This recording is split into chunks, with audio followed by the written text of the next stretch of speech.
Brought to you by Penguin.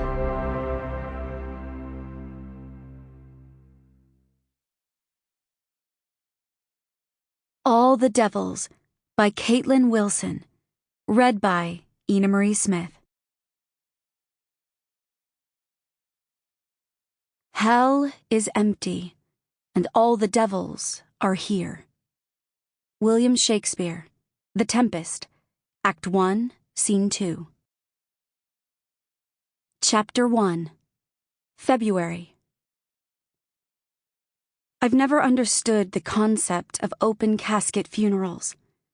Lines of mourners queuing to stare down into a rectangular box where a loved one lies covered in makeup to hide the gray pallor and blue lips. The sickly sweet smell of funeral homes and the suffocating aroma of an endless sea of flowers. Funerals are macabre enough.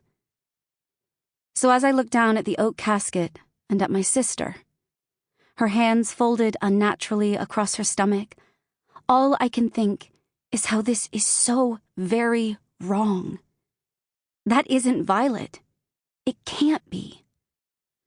I am so sorry for your loss. She was such a wonderful girl.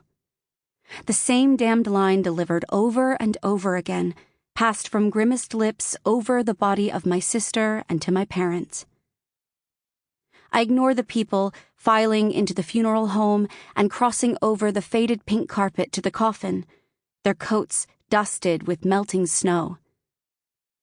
I stare down at Violet, my jaw clenched tight to keep the tears back, and finger the crumpled note she sent me a little over a week ago, deep inside the pocket of my black dress.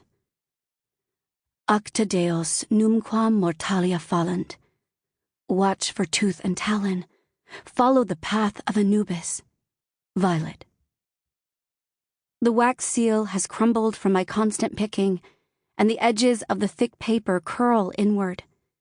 The Latin scrolls across my tongue as I repeat the translation silently.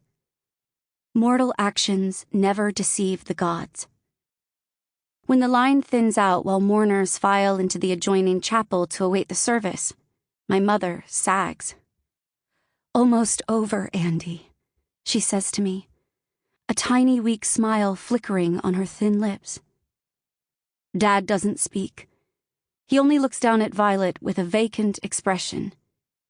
He's trying to be strong, to not cry. But he can't mask the sheen in his eyes as he reaches down to squeeze one of Violet's limp hands. As soon as the last attendee enters the chapel, Dad flees to join them. I know I should go too, but my feet won't cooperate. I can't move, can't breathe, can't think. The mysterious note pricks at my thoughts, at my already tender conscience. I can't shake the feeling that I am missing something. I look down at Violet. Wake up, I plead. She doesn't. Acta Deus numquam mortalia fallant. Come on. Mom extends her hand, a tremor rippling across her fingers. Grandpa Emmerson is giving the eulogy. I glance over at the open doors and the waiting crowd. The second I leave this room, the funeral director will shut the lid and seal the casket. And I'll never see Violet's face again. A rushing sound skates over my ears. I shake my head, trying to clear it. My heart races, pushing blood past my ears. I rub my eyelids, jostling my tear-smudged glasses, spreading even more mascara across the bags under my eyes. I need a second, please? Mom's face breaks a little more.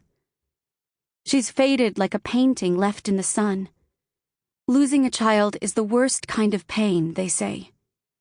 I've seen it over the past week since we got the call from the headmaster at Violet's school. How Mom screamed and dropped her phone. How Dad's face went white. Me? I ran to my room and was sick all over the carpet. Dead at 18. Violet would grumble about that in her obituary and insist on it reading 18. Sample complete. Ready to continue?